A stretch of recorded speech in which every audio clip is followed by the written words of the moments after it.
When you land in Australia, your first job might not look like your dream job. You might arrive as an engineer, or as an IT professional, or as a manager, even with years of experience. But your first income here could come from a warehouse, or from a cafe, or doing some night shift, or a job that you never imagined doing back home. In this video, I want to talk honestly about what usually happens with the first job after you land in Australia. How can you use it as a step forward or a stepping stone instead of feeling like you have gone backwards? Hey everyone, this is Ali. Welcome to my channel, Cross Border Street. I'm from Australia and I work as a supply chain professional here in Australia, and I've got years of experience working for multiple FMCG company in Australia. On this channel, we talk about real life, real people, real stories. We'll keep it very real, very simple and honest. We'll be talking about cost of living, jobs, study, visas, career. Today I want to talk about what your first job in Australia might actually look like when you arrive, whether you come as a student or as a new migrant. So we'll go through three key things during this video. The expectation versus reality of the first job, the common types of first job that people usually do or actually do, how to use that first job as a bridge to your real career without letting your ego destroy your progress. And I'm using this very strong word, ego, which we'll talk about this later on in this video. So we'll start with expectation versus reality. Many of us arrive in Australia thinking that, oh, I have experience, I have a degree, I was doing such a great job in back home, I'll get something similar very soon. This is great, this is awesome, this is very positive, and that's how it should be.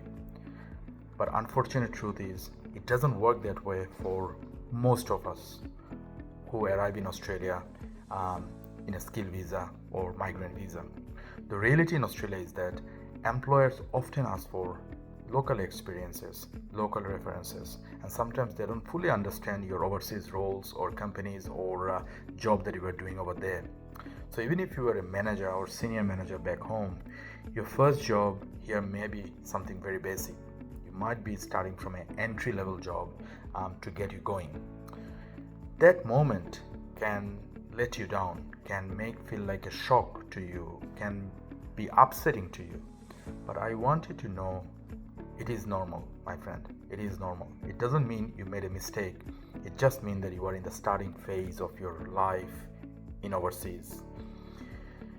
So, if we think about first job or common first jobs, I'll probably group it in two categories: one for student, one for migrants. So, what people usually do after landing in Australia as their first job? If I'm putting myself in a student shoes or student's cap, it's often you will say they're working in cafes, they're working in restaurants, they're doing some delivery jobs, they're working in kitchens, they might be working in supermarket or retail works, they might be doing some cleaning or basic labor work. But if you are a new migrant with families, or can be by yourself, it could be slightly similar, or depends on your experience, slightly different. But you'd be still very good chance you'd be still working in warehouses. You might be doing some job in factories. You might be doing some driving, logistics. Might be doing some night shift or weekend shift. So this job might not match your LinkedIn title, might not match your experiences from back home, but they give you three important things, and that's very critical for us to understand. That gives you an immediate access to the money, that gives you immediate income to survive and pay the rent. It gives you local experiences, and it gives you local references from your local employer, which look good on your next application. Number three, a chance to learn the work culture and everyday English, which is very critical. We come from a different culture, we come from a different country, we come from a different environment. So when we join a new job, a new workforce, you pick up a new culture, new way of talking, new way of behaving, new way of eating, new way of talking, and that all counts. That all counts for your future job. So instead of calling it as a law job, think of it as your first base camp in a new country.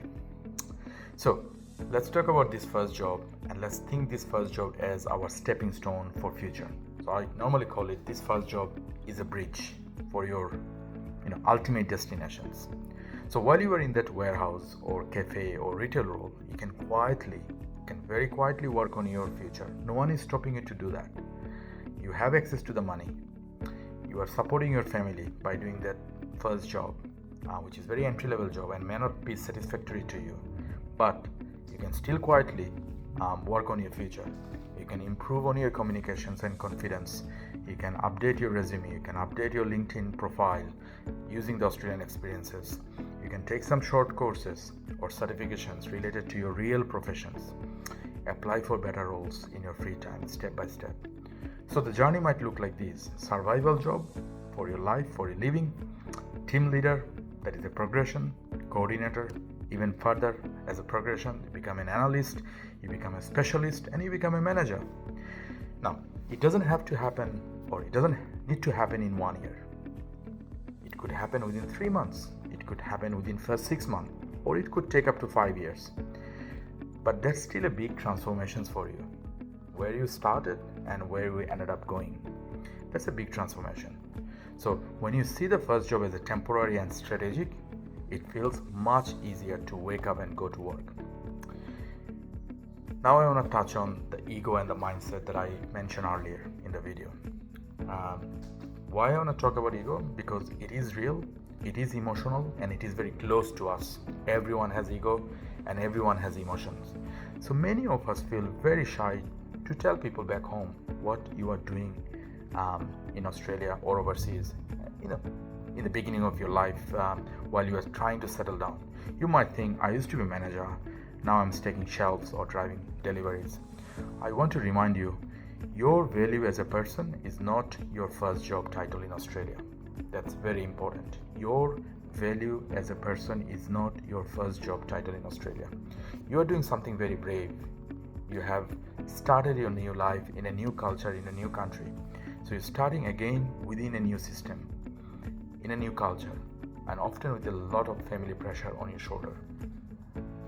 So there is honor in honest work, especially when you're using it to build a better future for you. So to conclude, what we have discussed so far, we can say if you're planning to move to Australia or you have just landed, remember these few things. Your first job may not be your dream job. That doesn't mean that you have failed. It means you have just started. Use that job as a bridge to local experience, for better roles, for a long-term career growth. In our future videos, friends, we'll talk about how to plan for your cost of living, how to balance your study and work, how to think about your career progression for the next few years, not just the next few weeks. If this video helped you, please like it so more students, migrants can see it and subscribe to support this channel. Let me know in the comments before you go, what is your current profession? What kind of first job would you be willing to start in Australia? Hey, this is Ali. Once again, this is for Cross Border Street. Thank you for watching, and I will see you in the next episode. Thank you all.